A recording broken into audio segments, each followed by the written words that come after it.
Back in those biblical times, the road from Jerusalem to Jericho was dangerous. Apparently, it really wasn't even a road.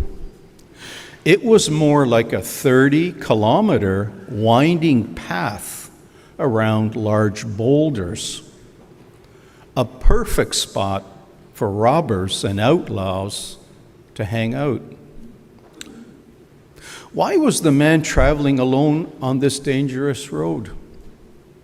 Maybe he wasn't aware of the danger, since he may be new to the area. Maybe he knew of the hazards, but he had a compelling need to return to Jericho or beyond in a hurry. Maybe there was an urgent matter that had to be addressed, and there was no time to assemble a traveling party. Something to consider in our modern virtual electronic world. Who is out there on that virtual road that we travel on? Is it someone we can trust fully? The problem is that there are some people out there who may show or say what they want others to see or hear. Caution must also be taken as we make our way on this virtual new road, because there can be wolves in sheep's clothing. Another question: who is my neighbor? My neighbor includes people we very much enjoy being with, but it also includes a member of our own family who is not the easiest person to be with. My neighbor includes my group of friends at school or co-workers at work that I eat my lunch with. But it also includes those whom the group may make fun of or even ridicule. My neighbor, of course, includes the injured cat or dog lying on a sidewalk that we would never ignore. But it also includes the homeless person living out of their car or in a tent.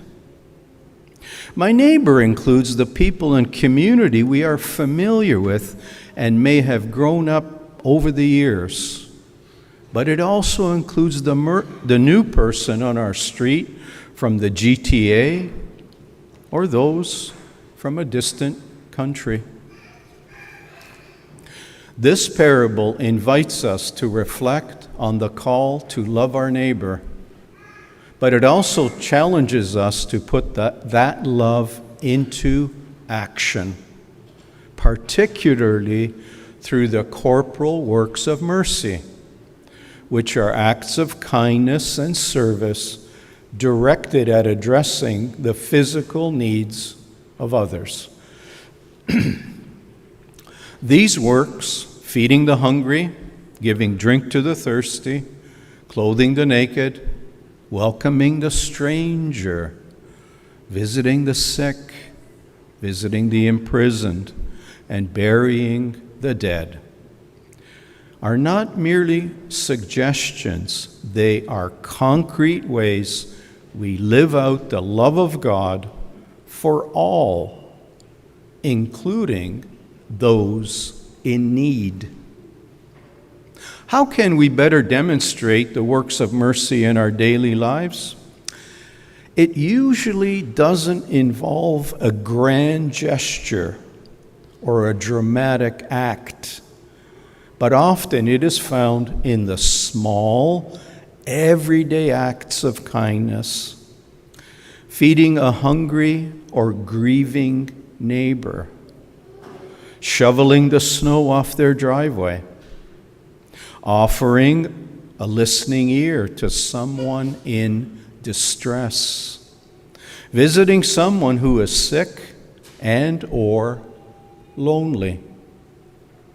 We need to keep our eyes ever watchful and attentive to see another's pain or loneliness.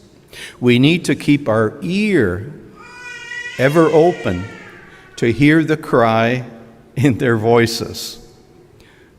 God's grace is given through the sacraments of the church, but God also blesses those who help another.